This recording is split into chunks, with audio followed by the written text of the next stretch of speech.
job. I loved going to work. I loved the idea of, doing what I was doing. And then suddenly things started to change.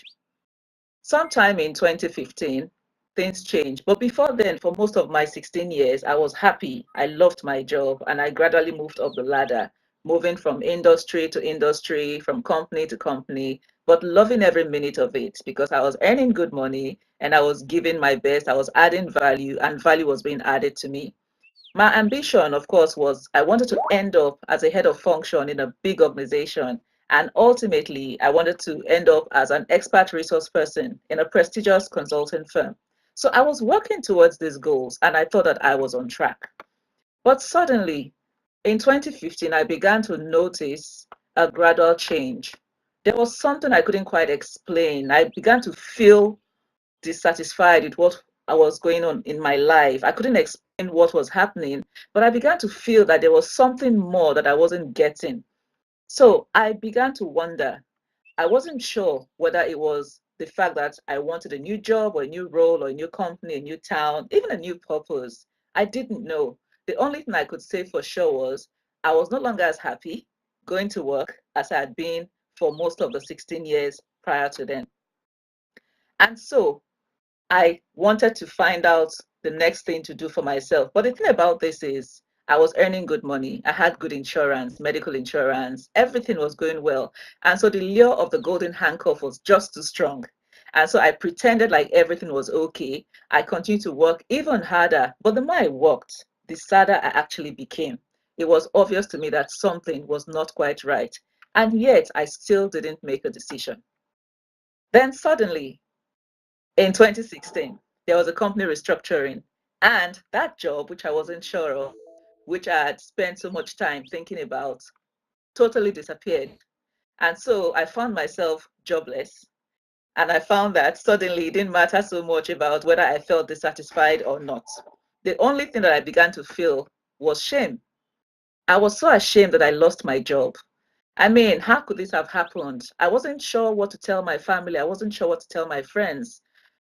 I had lost the status that came with having a big job in a big multinational company. I felt really ashamed.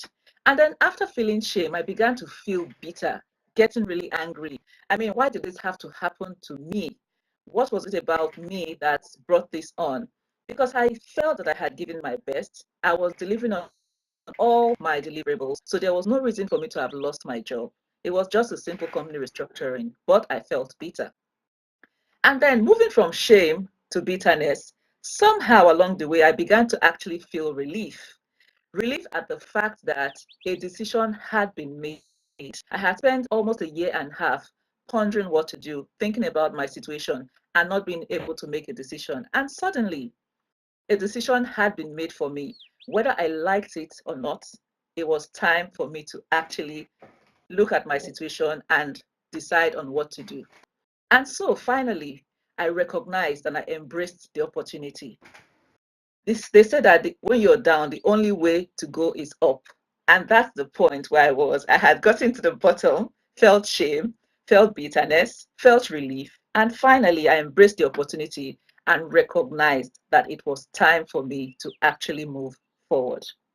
So at this point, I'm going to pause briefly and I want us to take a moment to look at my question. Imagine if you were in this situation or this happened to you, how would you feel and what would your next steps be? I'm going to ask us, to go to the whiteboard, large workshop whiteboard, so that we can share, our thoughts about this question. Another way to look at it would be, what have you done so far that you feel has made you successful? And what do you think that would make you successful moving forward? What would your next steps be? Brilliant. Okay, Fantastic. thank you. Thank you very much. Good Thanks. question. So, Are we going to the large workshop whiteboard, Leo? yes, large workshop whiteboard. We're going to split into two groups. I'm going to take all the way from Simon, Anna to Simon on the left, and the other Simon to Vivian. Well, Vivian, you can go anywhere on the right. Okay, So, thank you for that. so yeah, so Anna, yeah, good. Okay, and now the three of us.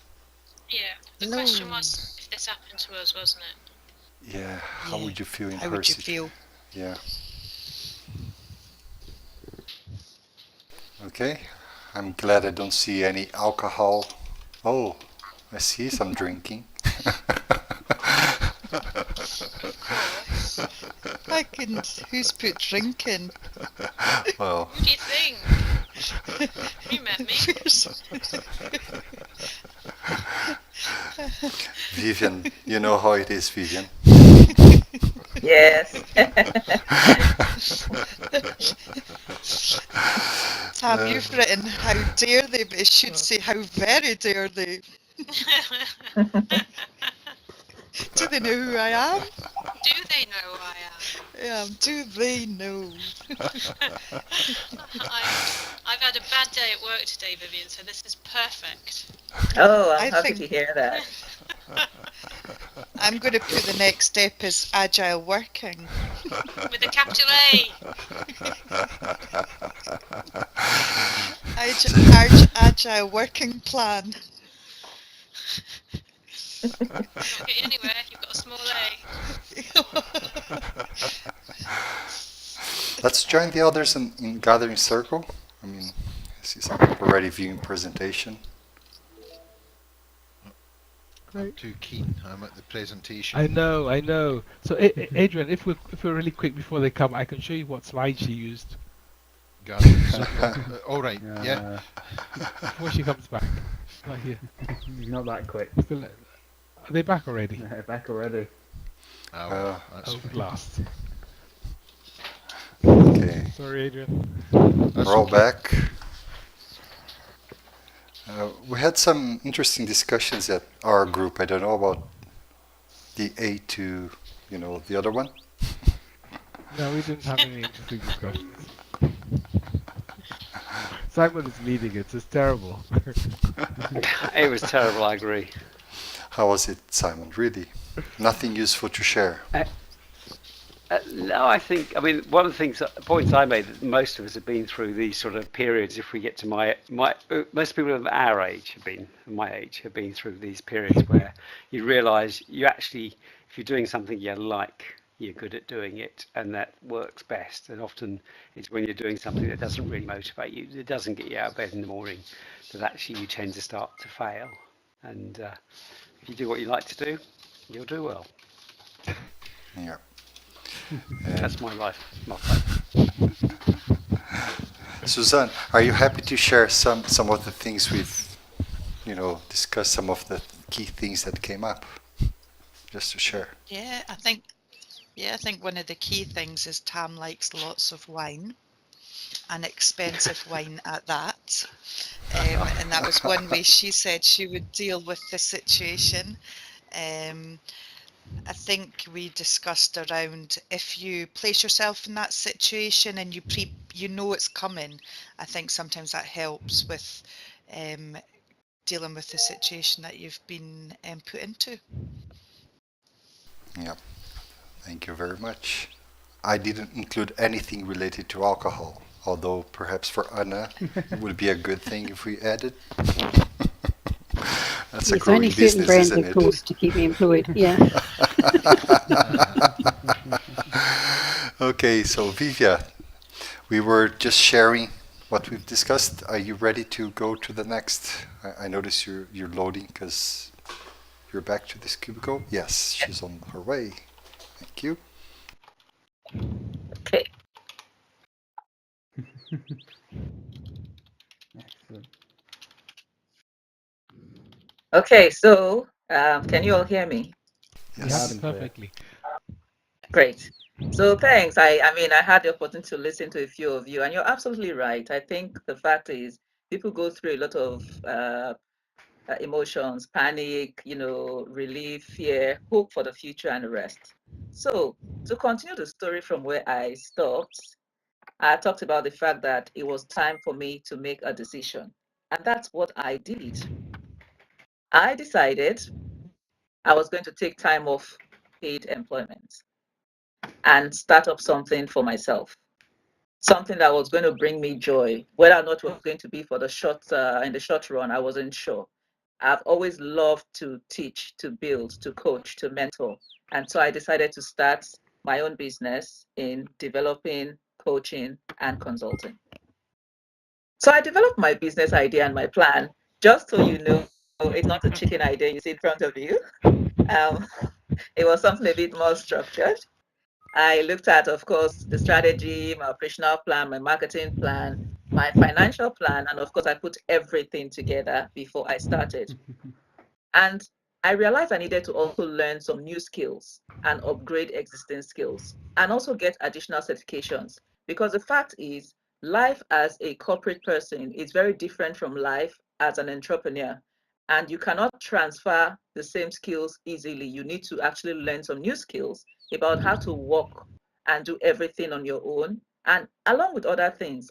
And because I also wanted to teach and facilitate, I also had to get professional certifications from the relevant bodies in Nigeria. And then I developed and registered the business, and I was ready to start.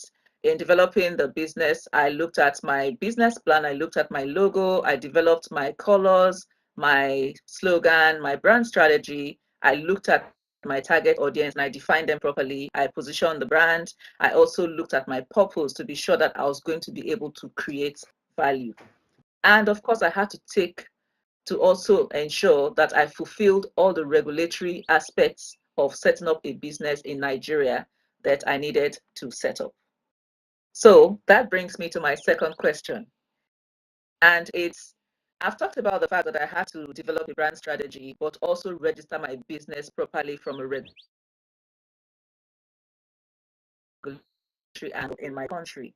If you look at your country, you've come from different countries. What are the requirements you have for starting a small business within your own individual countries? I'm hoping that we'll be able to learn from each other. We might find some commonalities and we might just find some unique requirements that would be needed in order to start in your country. So if I'm right, David, I think we're going back to the whiteboard. Yep, exactly. If we could all go back to the large workshop web, that would be wonderful. Yeah.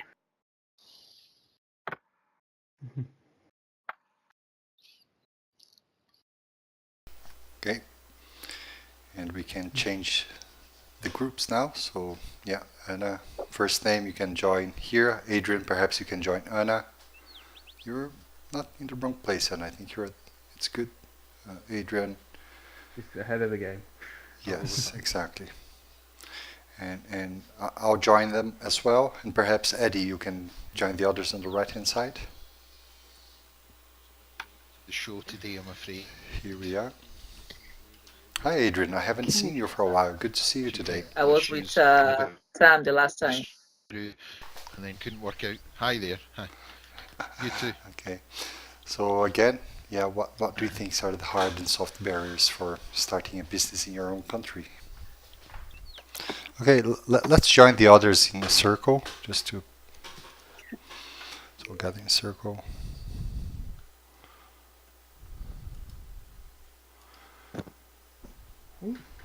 Someone dragged us.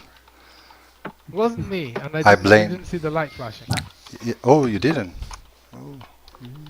Oh, sorry. Oh, we see it now. I'm not Okay. Anything from anyone to share anything there, Eddie, from your group? Yeah, I think Tam was saying some interesting things. I'm not sure they were interesting, and I'm not sure any of it was necessarily difficult to do, but it's knowing what you need to do. So it's knowing what rules or things that you need to look at depending on your business, and insurance and governance that you might need to apply, and GDPRs and all of those things. Until you start, if you've never done it before, then you don't necessarily know any of that. So it can be quite time consuming and lots of decisions to make. Okay. Adrian, are you happy to quickly share what we've discussed as well? Yeah, if I remember, we were kind of jumping around a wee bit. Sort of talking about maybe some of the disruptive nature, taking a chance, a bit of a gamble. I think similar to what Tam's just said around, being slightly concerned about knowing the rules, the regulations, and following them. I wondered if there wasn't a place and hadn't been some success in some quarters where people had kind of said, well, I don't know the whole story, the whole picture, all the rules. I'll crack on, take a bit of a gamble, give it a go, and then you make mistakes or you get caught out at times, but you actually fix those things as you go along. And then looking at the disruptive stuff around, I think the example of Uber was used. It came in as a different form of approach, and on a positive side, it's that other businesses that ran what might be viewed as similar businesses have had to adapt and adopt new technologies and different ways of doing things to remain competitive. Although the negative side of it is that sometimes the way of dealing with somebody who comes in with a maybe more novel and approach that challenges your way of doing things is, rather than try and match them and better yourself, it's to take them to court and sue them. And we've got that example of Uber in London, although recently I think it's been overturned or there's been a stay of execution, but basically they had their license withdrawn, although I think it's been reinstated at the moment. But it's about taking chances almost, accepting that there are rules, not deliberately breaking them, but being a bit more bold about your approach. Okay. Vivian, anything to share before? I mean, you heard both comments. You were in both groups. Anything before we go to the next stage? No, I think what's coming across to me is that there are a lot of similarities in terms of the things that need to happen. I was hoping that we could also touch a bit on the government regulations or policies. I don't know if it's something that obtains in Nigeria only, but they are very, very strict. They make it very, very hard to start a small business, even though Yes. the government says they are supporting small business owners. You have so many things you have to register for, pay for, get something like your tax number, your VAT number. You have to register with the Economic and Financial Crimes Commission. You have to register. I'm telling you, for a small business, they just make life so difficult. Something as simple as opening an account, there are so many steps you have to take. So I would really love it if maybe there are some things that we could call out, that would just give me an idea. Who knows? I might just end up in your country one of these days, trying to start a small business. Okay, so perhaps we can So all go. Eddie, yeah, you're saying? I was just going to say, when I started Pentacle, it cost £1. That was the fee, and then I've spent £87 buying a shell company, which I renamed, so that it had all the articles and the numbers. So the total cost of setting up Pentacle 20 odd years ago was about less than £90, and that's all I did. Wow, Yeah.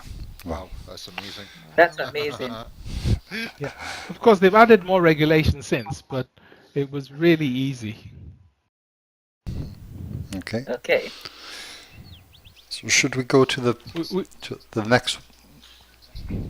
we've been joined by Kola, just in case anyone noticed. Just welcome, Kola. Okay. So, okay, we can go back to view presentation, and we're all yours, Vivian. Okay.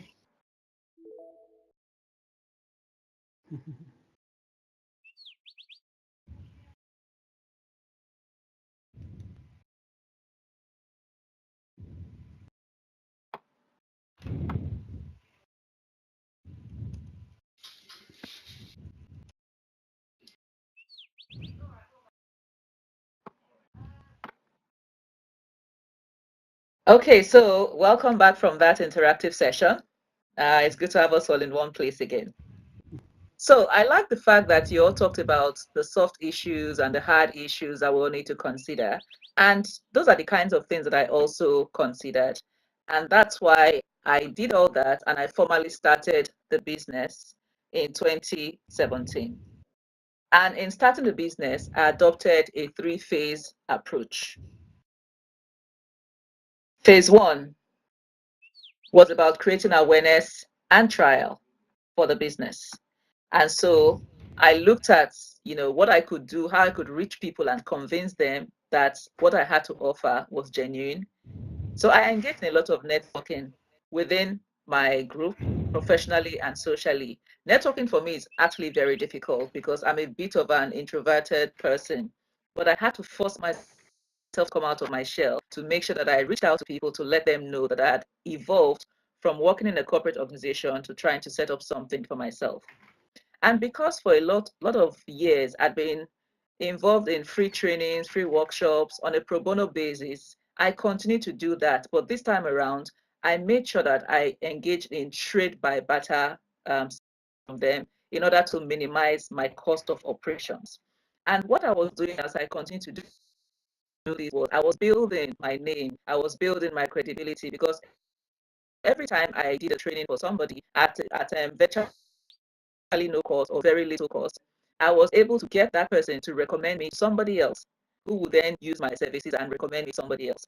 But I felt that there was another way that I could also reach a large number of people at the same time, people that I hadn't had the opportunity to reach before. And so I set up my radio program called Marketing Masterclass with Vivian Ihaza.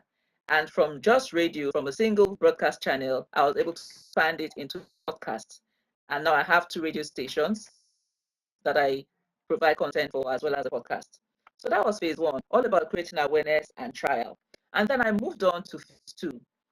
Phase 2, by the way, is the stage where I am currently, and it's about building on the foundation that I set up in phase 1.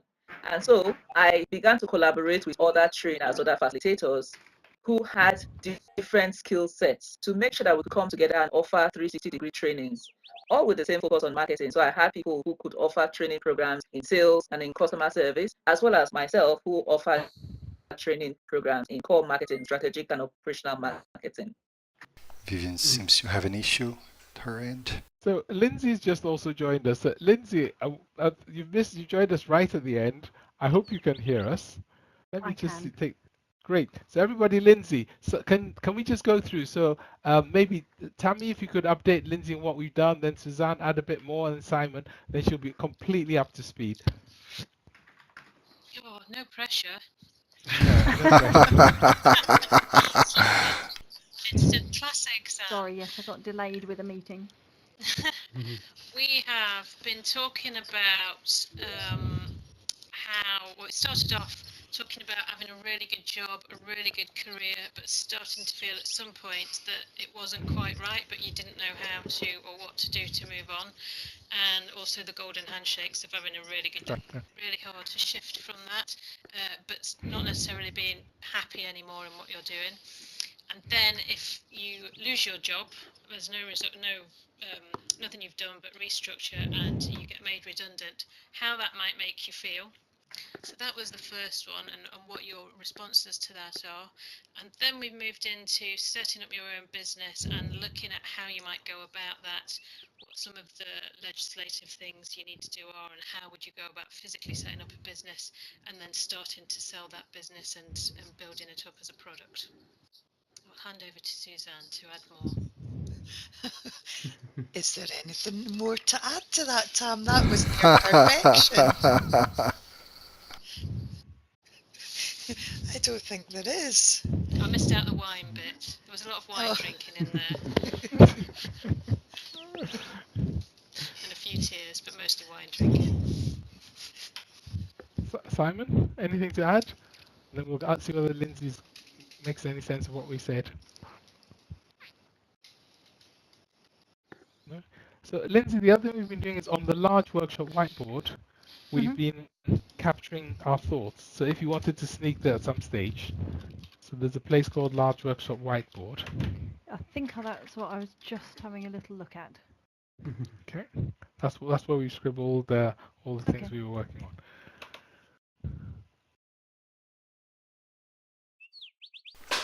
And what happened, Lindsay, is our speaker, somehow we lost her connection when you arrived. Ah, right.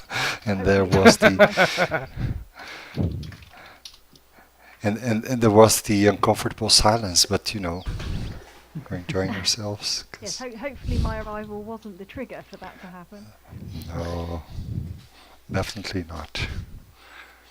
Okay. Eddie, I think we have a few minutes left. We can always, once Vivian gets back, she can wrap. I know Yeah. she's almost Should we there. do something different? Why Until she don't we? gets back. Yeah. Okay. So what I was thinking was we could do was many other people here have spent lots of time on QUBE. Some of you haven't. Some of you are new. So what I thought we could do is we could do a let's do a question and answer session with Eddie. Okay. So what I was going to propose we did was we basically run through and you ask me questions and I try and talk about them, either to do with content on any particular topic, to do with New World leadership, or to do with QUBE, and I'll give you nice succinct answers and we'll get some value out of it. So Adrian, I don't know if you're ready to start or whether we should start somewhere else. So I'm going to try to answer every question. I'm not saying the quality of the answer will be any good, but I will try to answer them. And we can go to view presentation. Yeah, sorry, yeah. Do you want to go to view presentation? Okay. Great, yeah, let's go. Adrian's asking me a difficult question. Not difficult at all, Eddie. What motivated you to actually come up with this as a package? I can't think of a better way of describing it. You mentioned earlier about paying something like £89 to set up to acquire an old shell company, rename it, and create QUBE, as it were. What drove you to do that? Okay, so yeah, maybe I should have said the old shell company was actually to create Pentacle. So what happened was I used to work at a business school called Ashridge, and Ashridge was a huge campus. 200 acres. I don't know what that is in proper miles and things like that. It had lots of bedroom blocks. I think we could house 200 people. And in fact, outside London, it was the biggest hotel between London and Manchester. I can't remember what the numbers were. We had loads and loads of lecture theatres. We had something like 400 staff. And while I was working there, people would send from the organizations they worked in, they choose a cohort of participants and they send them to us, like sending them to prison. And we would then look after these people for a week or so, okay? And then we'd return them back to the organization. Sometimes they sent us people by subject, so it'll be something like finance or HR. Sometimes they sent us what we call general management, and they'd send us those people. We hold on to them for 3 weeks and then send them back. So it was just a sort of like a corporate prison structure where you go to prison and then you come back. And the reason we knew it was a corporate prison structure was because it didn't matter what we told them when they were with us. By the time they got back to work, they were just free, happy to be free, and their brains were wiped, and they forgot everything they'd learned. But the business model worked, and lots of bucks poured in. But I wasn't happy with that because I could see that you wanted to help people to learn, and then you wanted them to apply it. But far more importantly as well, you needed to know what it is they needed to learn so they could learn the right thing and then apply it. And I was sort of agitating for this. And the first thing I did was I helped actually set up what we call the Learning Resource Center so we could diagnose what people needed to do and try to tailor the learning a little bit more to match what they wanted. So that was step one. And the second thing which happened was really lucky, which is the business school nearly went bankrupt. Business schools aren't supposed to go bankrupt. That's a joke. So business school going bankrupt is an interesting one. And I got the job of turning the business school round. And in doing that, I found out what it actually did. And I discovered we had 14 major processes running through this business school. So there were things like cut the grass, make sure that we wash the towels. I'm just making it. And there were only 3 which had anything to do with why customers wanted what we did, which was they wanted us to do some good teaching in the classroom, but they also wanted us to develop good material to teach. And actually, the clients wouldn't have minded if we'd helped them when people got back to work. But we didn't do any of those. Out of the 14, we did one of the processes the customers are interested in. And I thought, well, if I can take that outside the organization and I can build something which allows us to diagnose what people want, develop the materials which will help them, then help them to learn, and then most important, help them to apply, that would be great. And that's why I set up Pentacle. So that was the starting point. Questions, please, before I explain the second half of the answer. Vivian's no back. questions, nothing in the... Great. Okay, so that basically was it. Hi, Vivian. Vivian, I was pretending to be you. I've been standing in for you.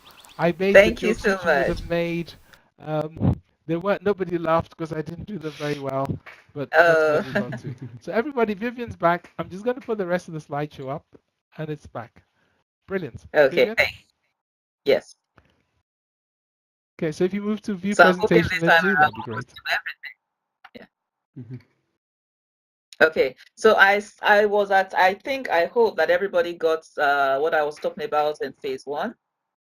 Yeah, the question we got just before you disappeared was, how did you decide how long each phase should be?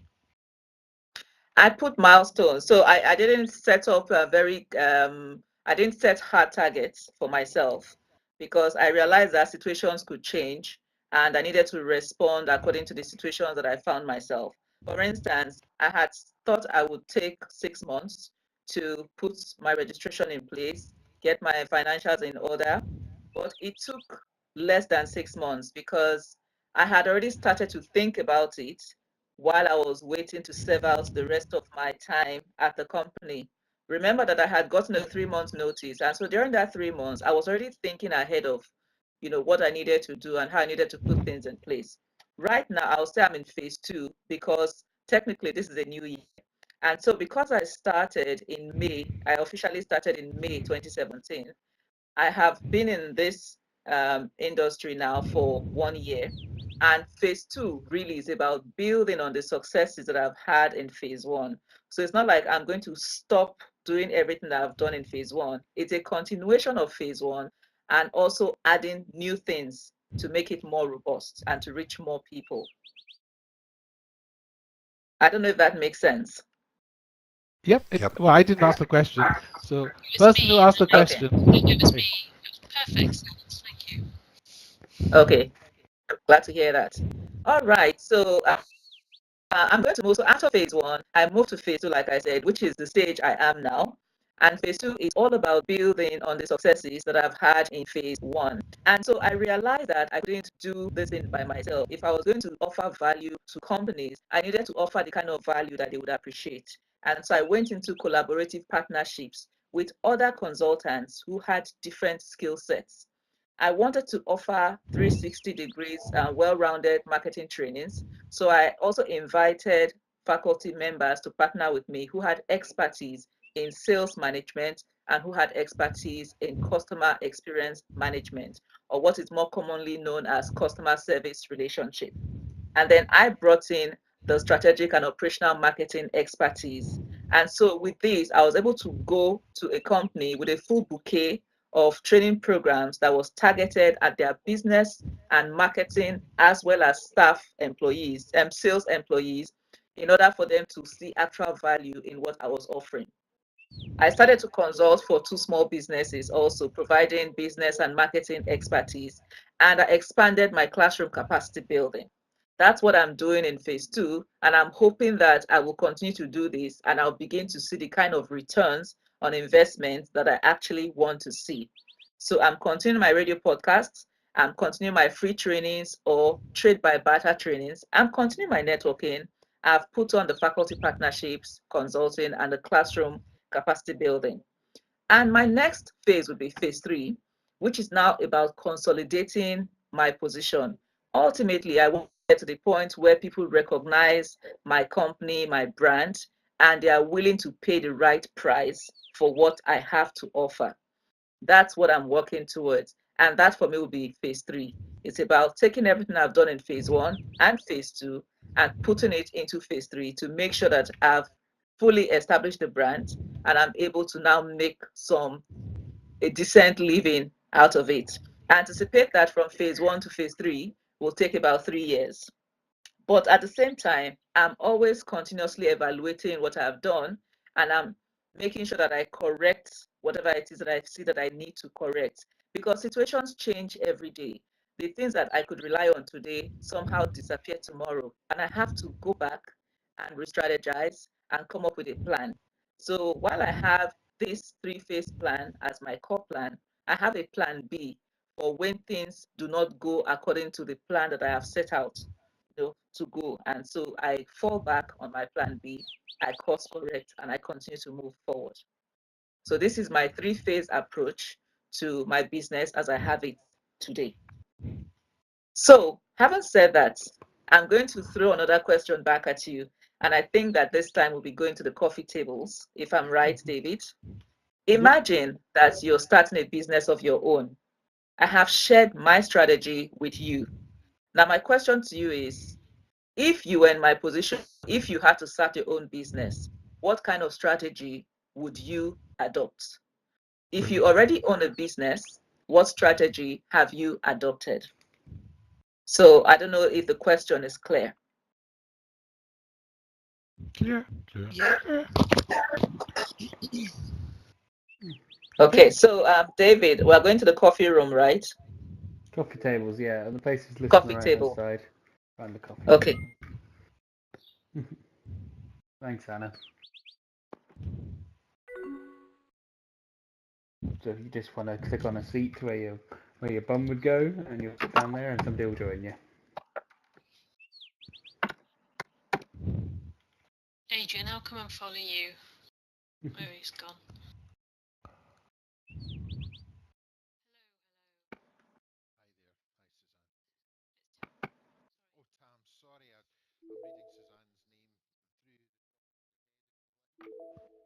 It's So- fascinating listening to people. Is You know, it? especially Vivian. Yeah, it is, because it's. I mean, I think for listening to Vivian, because Kenny worked in Nigeria, I know what Nigeria is like. So I've been quite bowled over listening to her, because it must have been quite a struggle. So it makes you feel very thankful in the UK. Yeah, you know that you sit pondering over it, and I suppose why do you not just get on with it? So it's been very interesting today. I'm flashing the lights because I'm aware of the time. I know there's some chats happening. Well, if you could, yeah. Back to review presentation. Gather in circle. No, Okay. we need to repo. Okay, nice. Okay. Okay. Circle. Yes. That's what the lights are being dimmed. Yeah. So you can go Yeah, and not get right. bad. Yes, we're on a circle. Thank you. Those of you who are It's not- getting here. Oops. Oh, sorry. I'm just keeping an eye on the clock. It's almost 2 o'clock for me, which means I need to get some lunch. I'm joking. It's 4 o'clock in the morning for me. Oh my goodness. Oh, no, it isn't. It's Eddie. I'm in the UK. I'm just making a voice. Sorry. But we had that once. We were all busy. We done this program for a client which was running in regional. We were running 3 time zones each module. So there were supposed to be people coming from the east, then Yes. from Europe and Asia, and then from the US. And somebody got their emails mixed up. So we were busy running, I think, the session in the US or something like that. And at the end, we were talking, and one of them said, "Can you choose a better time next time? Because I've not had anything to eat, and now I need to go and get my beer." And we were sort of saying, "Well, what time is it for you?" And they said, "Like 2 a.m." No, it was over 11 on a Friday.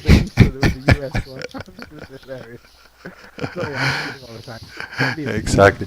Yeah. Well, Vivian, since we're running out of time, I suggest we do a final spin, Yeah. and of course finish with your nice words. But before that, Yeah. I think you deserve a round of applause. So everybody, Thank you, everyone. thank you, Vivian. So, Okay. any key learning before Adrian? Anything to do? Any final words? I'm kind of stuck with a wee thought in my head around the conversation I was having with Tam, so I'm going to have to chew on this for a wee bit. But I did find today's session, as usual, not just enjoyable and pleasurable, but actually really quite thought-provoking for me personally around, the first part of the conversation about, what you do, where you go, what might happen, but also the second bit around just that sort of what would you do if you had a business idea. So I want to explore that a wee bit in my head before I say too much, if that's okay. Great. DW? Yeah, just, Thanks. thank you to Vivian. I know when we first. I know you've battled your connection in Nigeria today, but thank you for persevering, and it was a really rewarding session. So thank you. Yeah. Thank you. Yeah. Big thank you to Vivian, and fantastic stuff. Um, I'm really glad that you're here. I'm glad you've made it. Thanks for coming back over and over again. And I wish we had more of the Tutu fellows, because I think we could really get some energy going.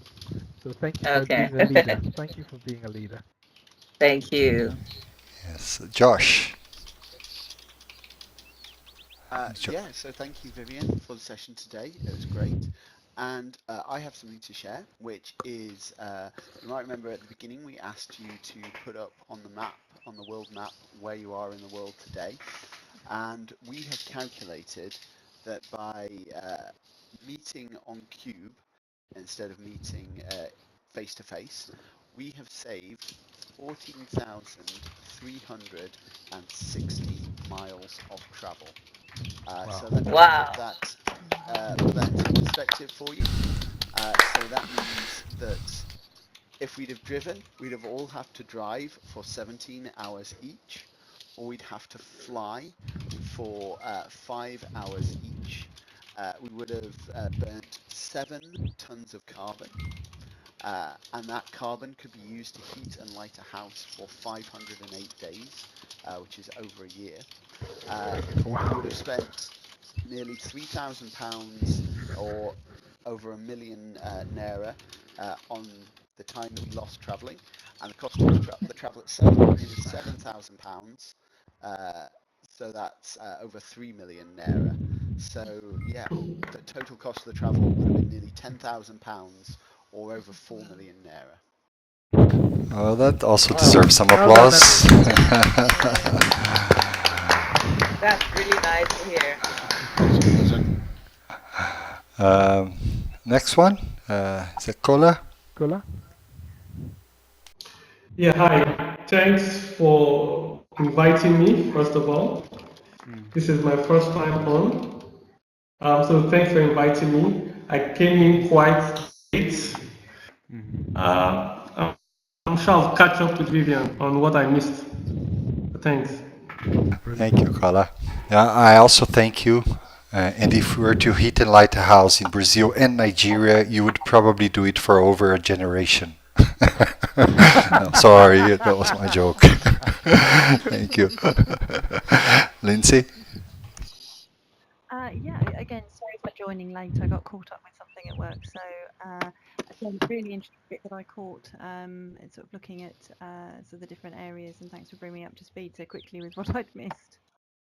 Nice, yeah. And I was glad that you took the time to go through some of the large workshop whiteboards, especially when we work in different time zones. It's very common in these days that people miss a meeting or a session, so they can come and catch up afterwards, see what they've missed. Simon, anything to add? If Oscar allows you. I don't think Oscar is his dog, by the way. So don't think it's allowing. Suzanne? Just to thank Vivian, absolutely fantastic. Really struck a chord with me, and just the bravery to start your own business came across to me, and just, yeah, really found it amazing. Thank you. Thank you. Right. Tam? Brilliant session. I got so much out of that. It was just so nice to hear all of that. And I also got a lot of advice on what my strategy should be from Adrian. So yeah, I'm buzzing, writing lots of notes. Oh, nice. Vivian. I feel like I'm now responsible for something. And Vivian. Yes, please. Final words from you? I'm going to, my final words, I just want to share with you my philosophy. I don't know if you can see the board. And yeah, if we go to view presentation. That pushed me. Yes. My philosophy from which pushed me to do what I've done is a quote from Mark Twain. I'm sure a lot of you are familiar with Mark Twain. And the quote says, 20 years from now, you'll be more disappointed by the things that you didn't do than by the things that you did.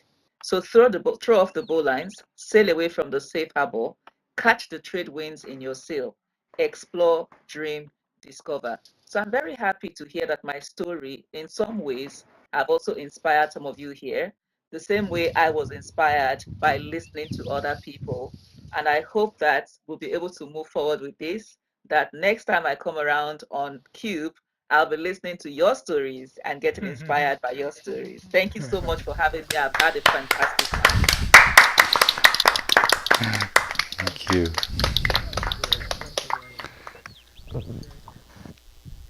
No need to rush off as usual, so just hang around. There are plenty of chairs and tables, and if you want to sit and chat, that would be great.